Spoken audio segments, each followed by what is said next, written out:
Today we celebrate the feast of the Blessed Virgin Mary, Mother of the Church. It was announced by Pope Francis on March 3rd, 2018.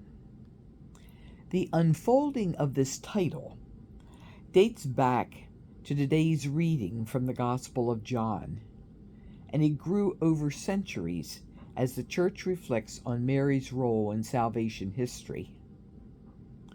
To understand this title, I unpack some of the biblical accounts of Mary.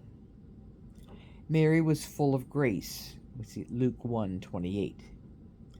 As she said yes to God's invitation and pondered the meaning of the message, Luke 1:29, traveling to visit her cousin, she must have reflected further on Gabriel's visit. She demonstrated the understanding of God's call when she became the first to proclaim the good news to Elizabeth, Luke 1:46. I see a courageous and resourceful mother, trusting in God's guidance as she left everything behind, fleeing to Egypt, an undocumented immigrant, to save her infant son's life, Matthew 2:13-15.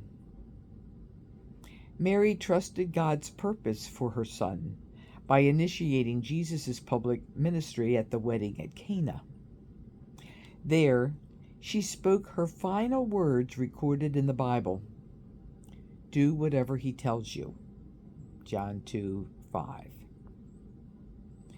Over the next 3 years, she was further transformed by witnessing the miracles, teachings, compassion, and love her son shared with everyone.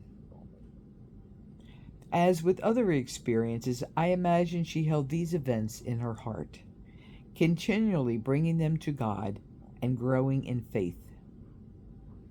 And finally, I turn my attention to the woman I encountered in today's reading, standing at the foot of her son's cross.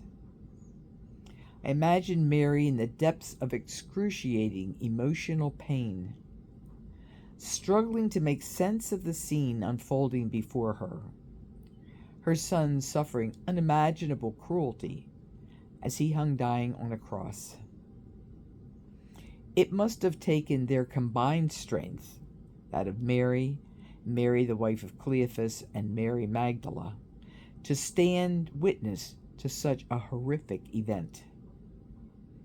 Perhaps she clung to hope, only as a mother can hope, that Jesus would somehow survive. The Mary at the foot of the cross is not the young girl visited by God's messenger.